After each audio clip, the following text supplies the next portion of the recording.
ये लोग सेंट्रियोल है। क्या है? अभी ये एक सेंट्रियोल मानना है जब तक ये एक दूसरे से अलग ना हो।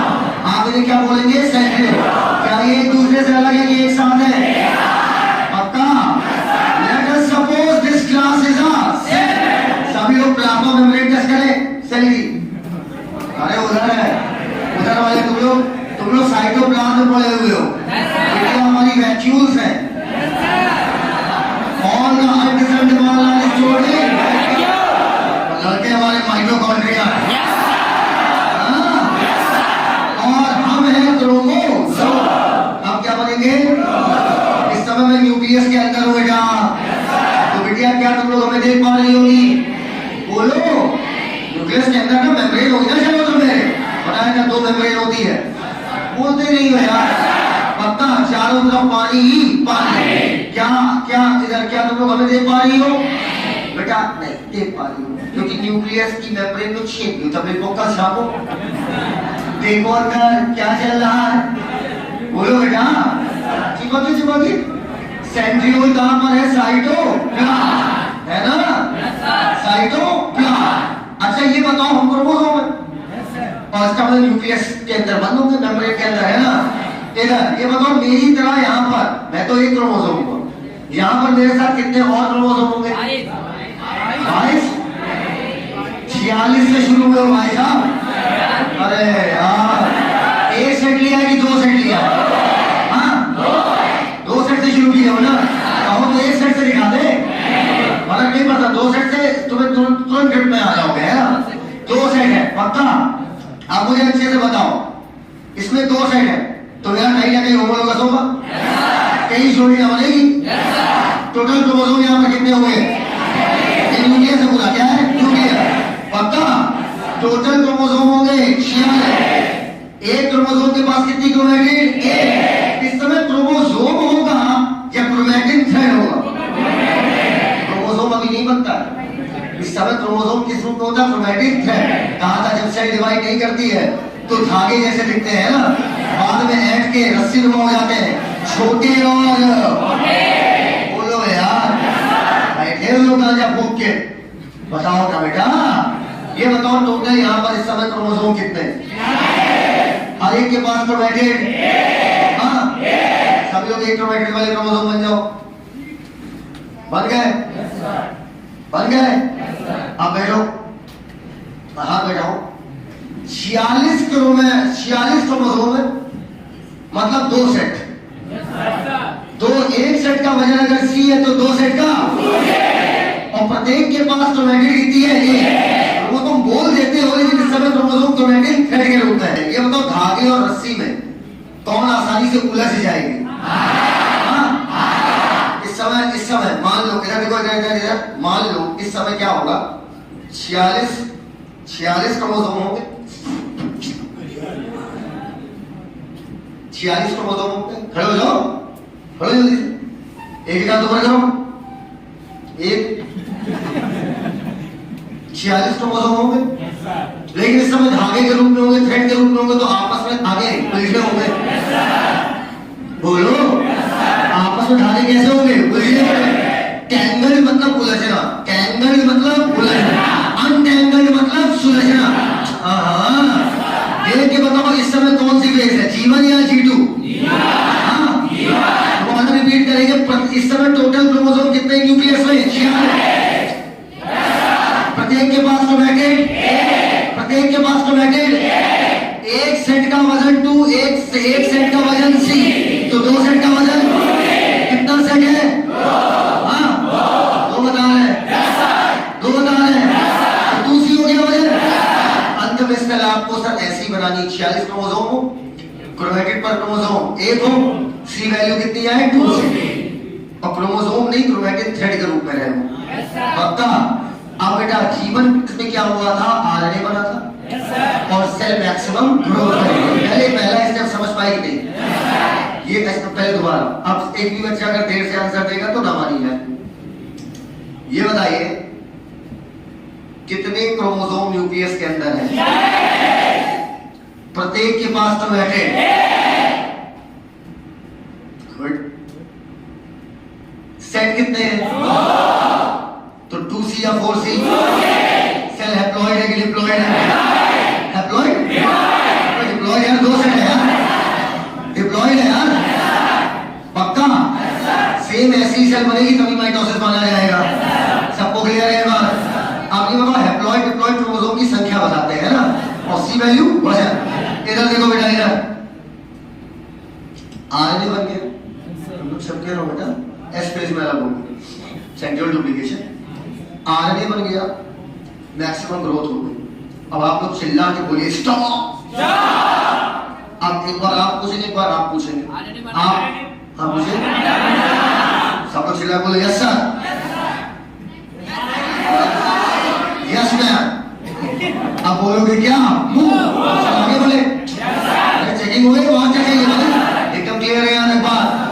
अब बेटा अगली फेज कौन सी आएगी? एस। एस फेज में मेरा मानना डीएनए डबल हो जाएगा, डीएनए डबल हो गया, पक्का? क्या क्रोमोसोम की संख्या बढ़ी? तो एक लड़का उस पर लिखे 46, नंबर ऑफ कमरिया क्योंकि एक है। इधर लिखो बेटा, नंबर ऑफ क्रोमोसोम पर सेल लिखो, एस फेज में भी क्या होगी? 46। नंबर ऑफ क्रोमेटिड बच्चों बताओ पर क्रोमोसोम कितनी हो गई? 2। अरे इधर अब पहले बताओ, पहले डीएनए का वजन अगर 2C था, अच्छा हम 46 थे, तो अब कितना हो जाएगा? 2 किलो से 4 किलो हो गया, पक्का? अरे हैप्लॉइड का वजन C, आप लोग 2 सेट थे तो 2C, अब डीएनए डबल हो गया तो वजन डबल, 2C का 4C लिखिए। कितने लोग ये बात नहीं समझ पाए?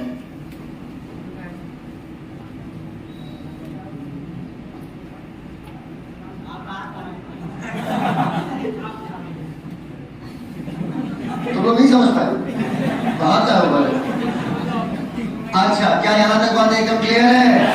मेरा मानना है जब डीएनए डबल, हाँ डीएनए डबल होगा तो मेरा मानना है क्रोमोसोम की संख्या नहीं बढ़ी, सिर्फ डीएनए का वजन डबल हो गया सर। इसका मतलब सर अगर क्रोमोसोम की संख्या नहीं बढ़ी तो अभी भी सेल डिप्लॉइड कहलाएगी। अरे यार, क्रोमोसोम तो अभी भी 46 है ना यार, 23 क्रोमोसोम को बोला था हैप्लॉइड, 46 क्रोमोसोम को डिप्लॉइड। बस पहले क्या था, क्रोमैटिड एक थी, अब क्रोमैटिड 2, तो डीएनए कंटेंट तो डबल हुआ सर, जो क्रोमैटिड डबल हो गई यार, लेकिन क्या क्रोमोसोम की संख्या बढ़ेगी? अब बेटा अगली फेज आती है आपकी G2। G2 में सभी बच्चा ऐसे करेगा, tubulin money, tubulin money, tubulin money, छोटी छोटी प्रोटीन ट्यूबुलिन। अब साइटोप्लाज्म में क्या टहल रही होगी? ट्यूबुलिन। सबको क्लियर है? अच्छा ट्यूबुलिन पक्का। अब बेटा ट्यूबुलिन इधर G2 के बाद मेरा मानना है एक बार भयंकर स्टॉप होगा। अब सबको चिल्ला को लेके कम स्टॉप, जी वाली पता है, अवडाली बॉर्डर आ गया। जी जी यहाँ क्या? एक आप पूछेगा, हाँ आरएनए, आरएनए बोलो यस सर, हाँ यस सर। एक तो आप इन लोगों को पूछ रहे हो, हाँ क्या आदर हो? तुम्हें डीएनए डबल नहीं दिखाई दे रहा?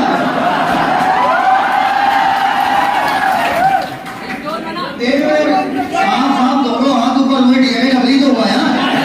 क्या ये एकदम फोटोकॉपी हो गए? एकदम फोटोकॉपी। अरे यहाँ आंखों का रंग तो यहाँ भी आंखों का, अरे रंग छोड़ो साहब। अच्छा और पूछो क्या तुमसे, क्या सेंट्रो तुमको खड़ी हो ना, दूर उठो, ऐसे तो दूर हो गए ना, जो छोड़ो उसको। अब जाओ साइटोप्लाज्म में टहलो, टहलते रहो पूरे में। हाँ अगला पूछे, टहलते रहो, जाओ टहलो, टहलो। क्या हाय हाय हाय हाय, स्टोर बना, पैकेजिंग कैसे करी भैया? जब रिकॉर्ड लेने के आड़ लाओगे तो पैक भी तो करना पड़ेगा, उसे पूछ कैसे लेते हो यार? और पूछो, सेंट्रियो लिया भी तो इतने बड़े बड़े भैंसा ऐसे तो लड़के लेके चले। हाँ और कुछ पूछो, हाँ पूछो, ये गलत बात है। पूछो, एक बात पूछो, कुछ बचा है क्या? अभी सब पूछ डाले, आप लोग है, बताओ बेटा क्या बोले? हाँ बेटा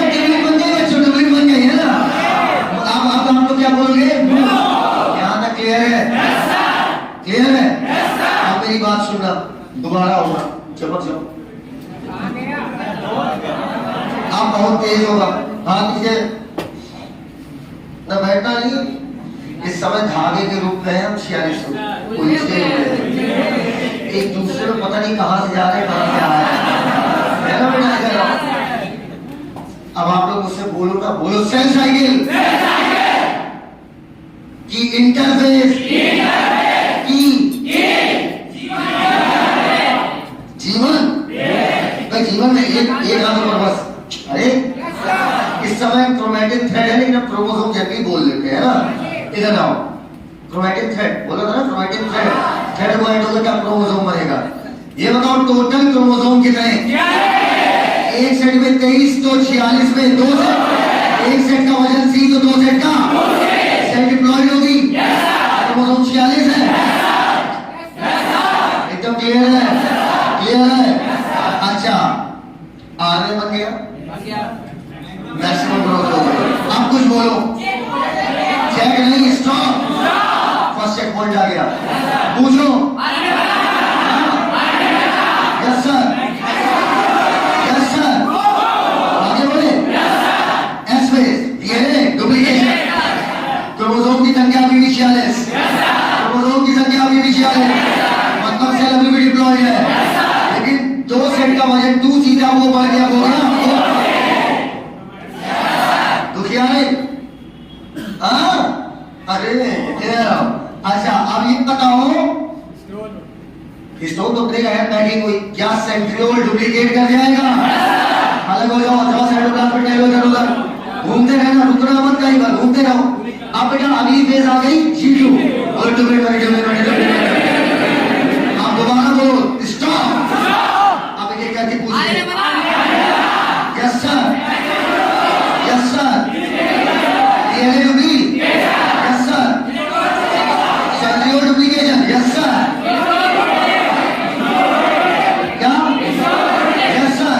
हाँ, एक लोग को पूछ दो, हाँ तुम पूछो, क्या क्या नहीं समझ पाए, क्या सेंट्रियोल डुप्लीकेशन बताया क्या होता है, इसमें लिखा है।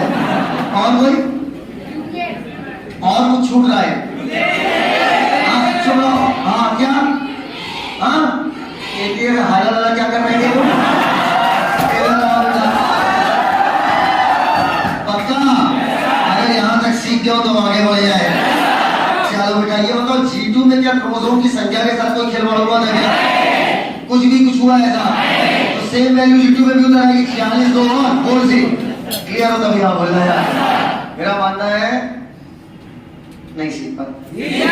हाँ अब बेटा हम लोग बोलेंगे एम फेज की, बैठ जाओ, मैं अकेले सिखाऊंगा। एम फेज की कैरियोकाइनेसिस की प्रोफेज, तुम लोग कहाँ बैठ रहे हो? तुम लोग सेंट्रियोल कहते हो। एम फेज की कैरियोकाइनेसिस की प्रोफेज, एम फेज की कैरियोकाइनेसिस की प्रोफेज, एम फेज की कैरियोकाइनेसिस के बाद प्रोफेज। ये बात कितने लोग नहीं समझ पाए? ये नहीं समझ पाए? जीवन है G2 समझ में, G2 पर क्या आएगी? एम फेज आएगी। एम में भी पहले क्या आएगी? कैरियो की साइटों, कैरियो में 4 फेज है, प्रो मेटा एनाटिलो। तो ये बोलो एम फेज की कैरियोकाइनेसिस की प्रो फेज आ गई।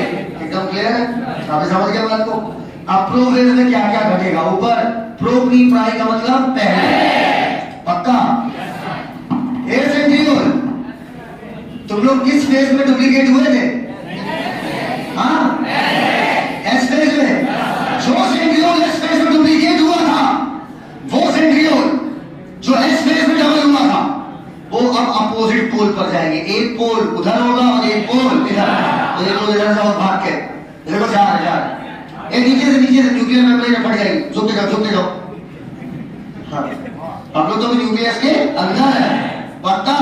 ये बताओ इस समय क्रोमोसोम उलझे होंगे या सुलझे? उलझे।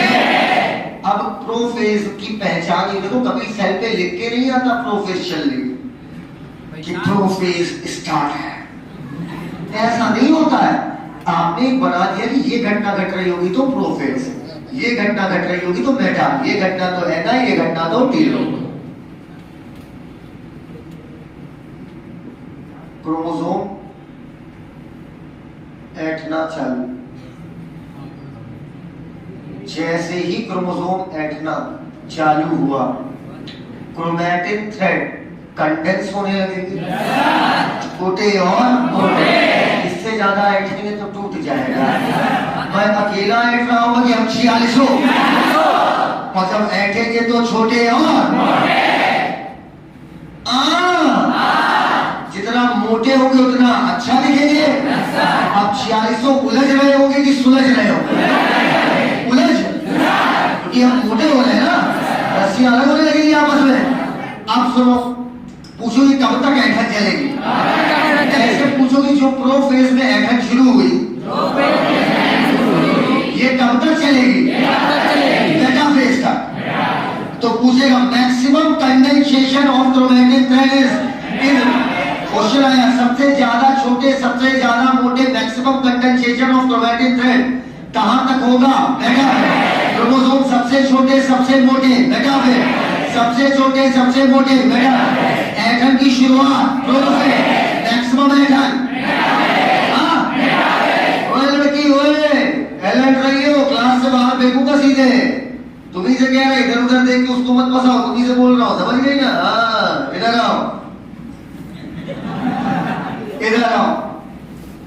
आज सुनो, आज मेरे से अच्छा पूछता है, कहता है कि सर आप कमियां निकालते रहते हो, आप तारीफ जल्दी नहीं करते है। तो मैंने उसको यही समझाया, मैं कहा मुझे बउआ नहीं बनाना आपको। मैं तो आपको एकदम पैम्पर्ड चाइल्ड, बेटे आ गया और बेटे सब बढ़िया लाइफ में, खुश कुछ नहीं, ये बोलना ही नहीं मेरे को, जो मैं करता रहा भाई लाइफ में, ये बोलना नहीं। आप समझ पाए भाई? हमें मजबूत बनना, सशक्त बनना, हमें पैम्पर्ड चाइल्ड नहीं बनना। ठीक है, काउच में बैठे एसी चलाए और चिप्स खाए और कोल्ड ड्रिंक पिए, वो जनरेशन नहीं बननी है। हमें तपना है, ठीक है, तपने के लिए इमोशन गाड़ना पड़ता है। समझ पाए ना मेरी बात? इमोशन सिर्फ सक्सेस के लिए होना चाहिए और किसी के लिए नहीं, ईगो सिर्फ सक्सेस के लिए होना चाहिए और किसी के लिए नहीं। याद रखना, दुनिया में सिर्फ और सिर्फ अगर तुम मुझसे कहो कि सर आपका एटीट्यूड है, तुम खुद बता दोगे कि एटीट्यूड नहीं है दादा, लेकिन when I am doing my work I have dam attitude. अगर तुम मुझे स्टेज दे दो और मुझे जैसे कोई कहे तो मैं तो खुला बोलता हूँ। मैं कई बार ऐसे मोड़ ले लेता हूँ, मैं कहता हूँ यार मेरी तबीयत यार सही नहीं लग रही है, मुझे कोई बाकी से होता है तो वैसे बोल देते। एक चैप्टर यार हमारे यहाँ पढ़ा, ठीक है, तबीयत सही नहीं, हाँ सर जी जब कहते हैं कि शायद ये एक शब्द भी पढ़ाएंगे, मानता ही नहीं कोई मानता ही नहीं। हाँ तो कहते हैं आ जाओ, कोई भी आओ, खुले हम बोलते अभी को बोले और हम सुबह चले आए तो मामला गड़बड़ा जाएगा। हाँ ये बात सही। तो काम को लेकर ईगो रखो, काम को लेकर एटीट्यूड रखो, काम को लेकर पैशनेट रहो, काम के लिए गुस्सा दिखाओ, बाकी दुनिया में कुछ नहीं बचेगा। समझ पाए बात को? आपका एटीट्यूड और आपके ईगो की कोई वैल्यू नहीं है। बोलो बेटा बोलो, आप बहुत एटीट्यूड और ईगोस्टिक आदमी हैं, यही कॉन्फिडेंस से बढ़ते तेज आवाज बात कर ले, सारा एटीट्यूड और सारा ईगो पता चल जाए कितने कितने बड़े आप एटीट्यूड वाले। तो being a student we must have only one attitude and one ego. What was it? Word ego, facts सामने दिखाओ ना, ईगो है ना, दिखाओ आप में गुस्सा आ रहा, काम और करो, गुस्सा आ रहा और पढ़ाई करो, वो नहीं होगा क्योंकि उसमें जो है मेहनत करनी पड़ती है। आगे अच्छा, आप में से कितने लोग हैं जो अपनी मम्मी के लिए किडनी अपनी दे सकते हैं, अगर उनको जरूरत पड़ गई मम्मी के लिए अपनी किडनी दे सकते हैं? अब सब, क्योंकि इजी काम है। अरे सर किडनी देना इजी है, मेहनत नहीं लगती, एक बार का काम है। समझ पाए बात को? मेहनत नहीं लगती, एक बार का काम। कितने लोग हैं जिनकी मम्मी अगर पानी मंगाए तो बेटा पानी दे रुपया बहुत तेज लेके तुरंत लेके आएंगे, इजी काम है, इजी काम है। अच्छा कितने लोग हैं कि जिनसे उनकी अगर मम्मी या पापा के लिए कुछ बोल देता है तो मन करता है बस पूछो रहे हो क्या ना कर दे, इजी काम कर सकते हो। नहीं समझे बात को? ये एक बिल्कुल आलसी आदमी भी कर सकता है। और एक छोटा सा जो डॉग का बच्चा होता है, वो भी अपनी मम्मी के लिए इतना करता है। So what is the difference between human and other animals? The difference is we can do hard work to make them smile. नहीं समझ पाए मेरी बात? हार्ड काम दिखा रहा है ना प्यार मम्मी पापा सबको, तो एक काम करो, मेहनत करके दिखा दो, मान जाए। सर वो वाला प्यार में थोड़ा डाउट।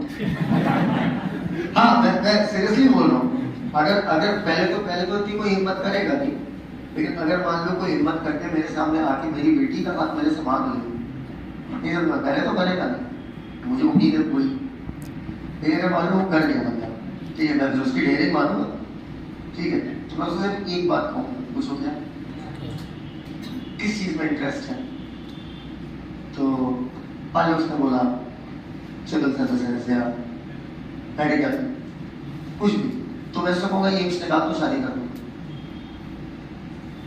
तो जरूर कहेगा कि तुम्हारे पापा वो देख रहे हैं, ऐसे मैं बिल्कुल नहीं देख रहा हूँ, ट्रस्ट में, तुम रिजल्ट ना देखना मैं फाड़ के फेंक दूंगा, तू जिंदगी भर बैठ के खा, मैं खिलाऊंगा तुझे, कोई दिक्कत नहीं, तू जिंदगी भर बैठ के खा, पर प्रूफ तो कर अपने पैर। ये तो बहुत आसान काम है ना, जान देना, खून से नाम लिखना, और इसको लोग प्यार का नाम रखते हैं। दिस इज नॉट प्यार, दिस इज हमें कंफर्ट जोन, दिस इज हरकतों में बल है ना, do hard work and achieve anything. क्या मैं गलत कह रहा हूँ? क्या मेरी बात समझ रहे हैं क्या कह रहा हूँ? किसी के भी लिए प्रूव करना पड़ता है, आपको अपने आप को सिद्ध करना पड़ता है, भाई मैं आईएएस निकाल लो, वो लगता है मुझे डीएम से लालच, भाई तो ऐसे रिजल्ट आता है, ऐसे फाड़ दूंगा, ऐसे फाड़ दूंगा और कहेंगे चल करो शायद, किसका मतलब you deserve. Are you getting my point? तो जो मुश्किल काम है वो करेंगे और ताकत से करेंगे, समझ गया बात को? तो हम प्रूव कर पाएंगे अपने लव, इसलिए लव मतलब लव टू वन, समझ गए? हाँ, अब मेरी बात सब लोग समझेंगे। क्रोमोसोम, इसका मतलब अगर प्रोफेज में ऐंठना चालू हुए, मेटाफेज में मैक्सिमम ऐंठ गए, तो सबसे छोटे सबसे मोटे मेटाफेज, जो एस फेज में सेंट्रियोल डबल हुआ था, वो प्रोफेज में आकर अपोजिट पोल में गया। कितने बच्चों को क्लियर है? प्रोफेज में न्यूक्लियर मेम्ब्रेन टूटना शुरू हो जाती है, ये पहचान है सब क्रोमोसोम का, ऐठना समझ जाओ प्रोफेज चालू, जैसे ही ऐठा भाई तो तले हो आइटिस प्रोफेज, जी टू गरम प्रो चालू, न्यूक्लियर मेम्ब्रेन टूटना शुरू होगी किसमें? प्रोफेज में। सर कैसे पता करोगे कि मेटाफेज चालू होगा? अगला क्वेश्चन, आपने तो हमको सिखा दिया कि प्रोफेज में ऐठा वो तो प्रोफेज आ गए, आइटिस प्रोफेज आ गए, ये कैसे पकड़ोगे कि बेटा आ गई? प्रोफेज में न्यूक्लियर मेम्ब्रेन टूट रही थी, complete disintegration of nuclear membrane, complete मतलब पूरी तरीके से टूट जाए, दीवार टूटना, न्यूक्लियस की दीवार की, मेम्ब्रेन की टूटना शुरू हो गई थी प्रोफेज में, जैसे ही पूरी टूटे बोल देना बेटा चालू, ये पहचान है, ऐठन प्रो टूट गया न्यूक्लियर मेम्ब्रेन बेटा। कितने लोगों को क्लियर है? अच्छा, ऐठन शुरू किस फेज में होगी, कब तक चलेगी? तो सबसे छोटे सबसे मोटे, बोल नहीं रहे हो, बताओ क्रोमोसोम सबसे साफ दिखेंगे कब? क्रोमोसोम की स्टडी किसमें की जाए? सबको क्लियर है? प्रोटीन बनेगी ट्यूबुलर, क्या है? जीटू बनी थी क्या? जीटू भैया, अच्छा जीटू बनी थी, वही ट्यूबुलर प्रोफेज में जुड़ कर, हाँ देखना मेरा, हाँ देखना, जुड़ कर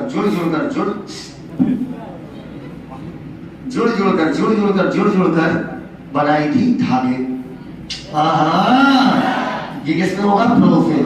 ट्यूबुलर बनी किसमें थी? G2, और जुड़ के धागे का बनाएगी प्रोफेज। सबको क्लियर है? अबे सेंट्रियोल अपोजिट पोल पे जाके खड़ा हो ना भाई, खड़े हो, सेंटर में हो, इसको पकड़े हो। प्रोफेज की आखिरी 2 घंटा सिखा रहा है, देखना।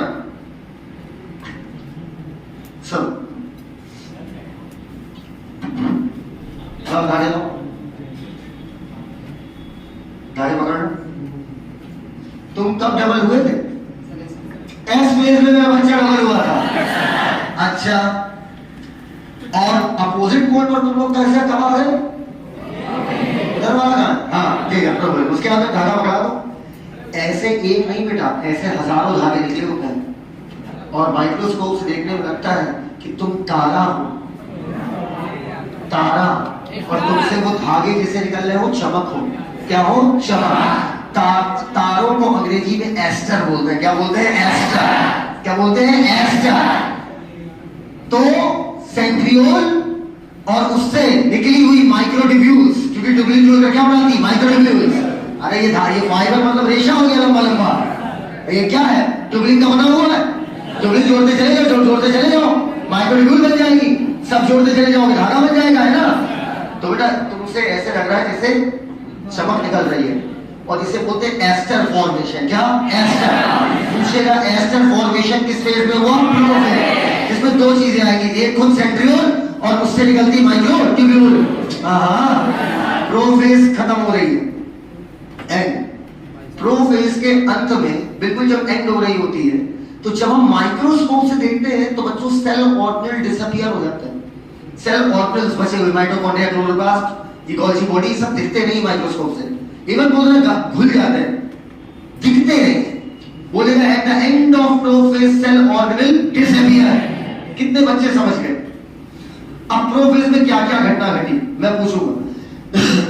सेंट्रियोल, मेरे साथ बोलो सेंट्रियोल, जो एस फेज में डाले हुए हैं, प्रोफेज का अपोजिट पोल पे है, और इनसे जो माइक्रोट्यूब्यूल निकली है वो बन जाएगा एस्टर। देखने में तारे जैसा लगता है। कैसा लगता? कैसा? चंदा जैसा कि तारे जैसा? पता। और मेरा मानना है प्रोफेज की पहचान है कि क्रोमैटिन थ्रेड ऐठना शुरू हो गए थे। सीख लो ना, ये बायोलॉजी का आखिरी दर कहलाता है, साहिल सिद्दीकी का दर। यहां बायोलॉजी नहीं आएगी ना तो जीवन में कभी नहीं आएगी, कोई ब्रह्मा भी नहीं सिखा पाएंगे। सीख लो, मैं फिर कह रहा हूं, न्यूक्लियर मेम्ब्रेन टूटना शुरू हुई थी प्रोफेज में और कंप्लीट टूटी। बोलो मेटाफेज चालू। मेटाफेज में नहीं, टूट गई तो मेटाफेज चालू। क्रोमैटिन थ्रेड कंडेंस होना शुरू हुए थे प्रोफेज। कब तक कंडेंस होंगे? मेटाफेज तक। पक्का? पक्का? मैं आगे बढ़ रहा हूं भाई साहब। प्रोफेज के अंत तक cell organelle disappear.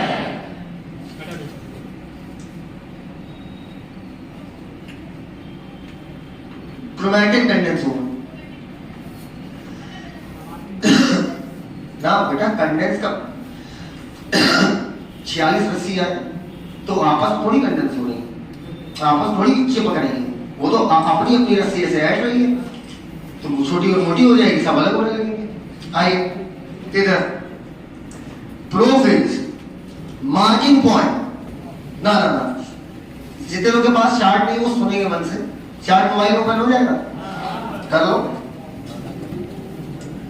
Interface more than 95%। मिला? सेल साइकिल में दो चीजें आएंगी, cell growth plus cell division. ऊपर लिखा ह्यूमन की सेल साइकिल में 24 घंटे, 23 इंटरफेस, 1 एमफेस, ईस्ट में 90 मिनट। Interface more than 95%। मिला? बोलते नहीं हो यार।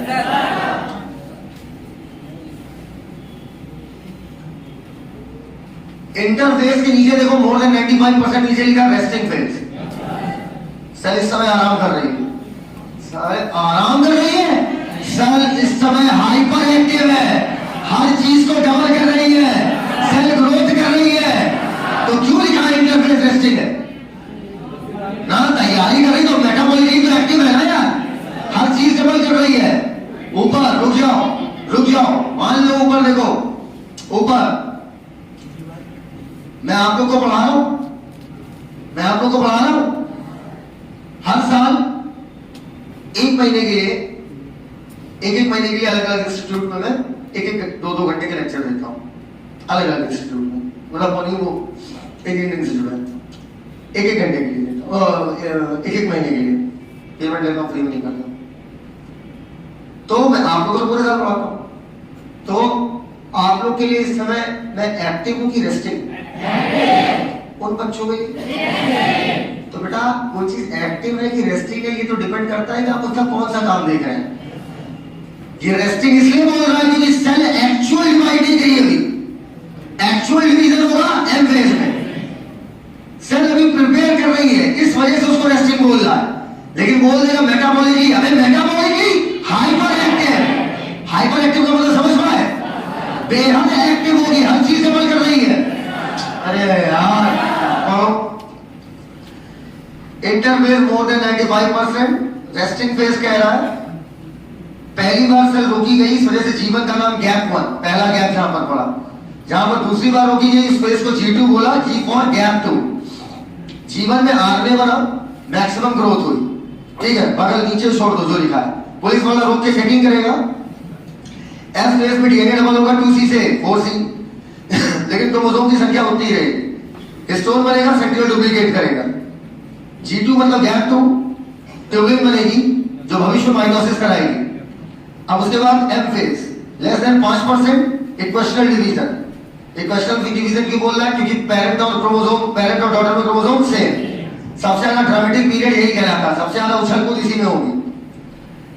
अच्छा, वो बाकी दोनों लाइन हटाओ, दूसरी लाइन हटाओ, तीसरी पढ़ो सीधे। प्रोग्रेसिव प्रोसेस, प्रोग्रेसिव मतलब धीरे धीरे आगे बढ़ती है। प्रो मेटा एना टी लो, कोई क्लियर कट लाइन नहीं खींच सकते कि प्रो खत्म मेटा चालू, मतलब क्या लिखता है प्रो फेज आकर, तो कोई भी not clear cut line can be drawn. दो पार्ट में डिवाइड किया, कैरियोकाइनेसिस, साइटोकाइनेसिस। अब एम फेज की कैरियोकाइनेसिस की प्रो फेज चालू हो रही है। प्रो फेज का मार्किंग पॉइंट, मार्किंग पॉइंट मतलब कैसे पता चलेगा कि आपका प्रो फेज चालू?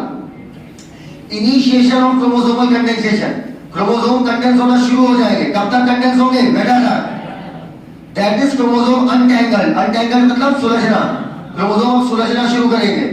सेंट्रोसोम कहां पर बना था? एस में। सेंट्रियोल बोलो, सेंट्रोसोम बोलो, एक ही बात है, बताया ना, सेंट्रियोल जोड़ दो तो सेंट्रोसोम बनता है। सेंट्रोसोम अब अपोजिट पोल पर जाएगा, एस्टर दिखेगा, चमक दिखेगी अपोजिट पोल दोनों तरफ। चमक किसकी बनी हुई है? सेंट्रोसोम और उससे निकलती माइक्रोट्यूब्यूल का। जो आपकी ट्यूबुलिन प्रोटीन G2 में बनी थी वो असेंबल, असेंबली मतलब होता है जुड़ना, वो जुड़ कर क्या बना लेगी? Fibres, spindle fibres. प्रोफेज का अंत हुआ, सेल ऑर्गेनल डिसअपियर। नीचे डायग्राम बना देखो, अगली प्रोफेज मिला। अगली प्रोफेज में देखो न्यूक्लियर मेम्ब्रेन हल्की हल्की टूट रही है। प्रोफेज का अंत हो रहा है, न्यूक्लियर मेम्ब्रेन पूरी तरीके से टूट रही है। अगली प्रोफेज में धागे दिख रहे होंगे और वो लेट वाले में तो मोटे मोटे क्रोमोसोम दिख रहे होंगे। बोलते ही नहीं है यार, एकदम क्लियर है बेटा। अब अगला क्या है? मेटाफेज। मार्किंग पॉइंट मतलब कैसे पता चला मेटाफेज चालू हो गई? Complete disintegration of nuclear membrane. ऊपर ओए बेटा, न्यूक्लियर मेम्ब्रेन फट जाएगी तो क्रोमोसोम न्यूक्लियस बनेंगे कि साइटोप्लाज्म? खुले आम छुट्टे सांड की तरह घूमेंगे। So chromosome spread through cytoplasm. Condensation complete है, क्रोमोसोम पूरी तरीके से कंडेंस। क्रोमोसोम की मॉर्फोलॉजी इस समय सबसे बेहतर आप पढ़ सकते हैं। बोलो यार, बस कॉपी किताबें छोड़ दीजिए प्लीज। यहां तक सीख गए? यहां तक सीख गए? ईमानदारी से बता दो, ये धागों का कॉन्सेप्ट समझ पाए? एक रेशा, इसका छोटा सा रेशा ट्यूबलिन है, ट्यूबलिन जोड़ोगे माइक्रोट्यूब्यूल, माइक्रोट्यूब्यूल जोड़ते जाओगे तो धागा, स्पिंडल फाइबर बोलते हैं। क्या बोलते हैं? Spindle fibre. स्पिंडल फाइबर इसलिए बोलते हैं क्योंकि अभी कल परसों के लेक्चर में दिखाएंगे कि स्पिंडल शेप बने हो, बात की बात, अभी रटेगा स्पिंडल फाइबर है ना। ये बताओ एस्टर फॉर्मेशन किसमें होगा? एस्टर का मतलब है सेंट्रोसोम और उससे निकलती माइक्रोट्यूब्यूल, इसमें ट्यूबलिन जुड़ कर धागे बना लेगी।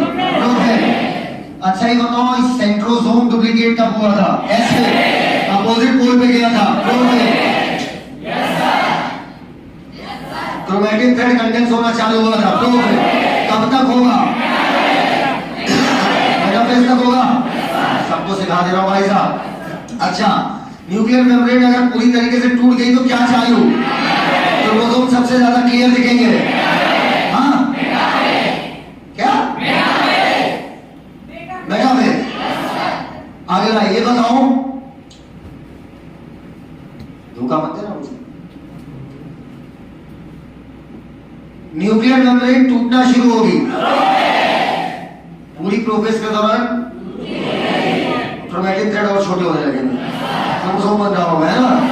जनरली कहते थे क्रोमैटिन थ्रेड क्रोमोसोम, लेकिन मैंने क्लियर कट बता दिया कि प्रोफेज के पहले तक थ्रेड धागे के रूप में होता है, इसे बोलते हैं क्रोमैटिन थ्रेड। वही कंडेंस होता है तो क्या बनता है? Prophase chromosome. यहां तक क्लियर है? मेटाफेज समझाने से पहले मैं चाहूंगा कि धागे ऐसे ही पकड़े रहे। सभी बच्चे शीट को 3 बार वहां तक रिवाइज करें जहां तक मैंने दिखाया, क्योंकि अब कहानी रुकेगी नहीं, अब कहानी बढ़ती चली जाएगी और खेल खत्म हो जाएगा। खत्म।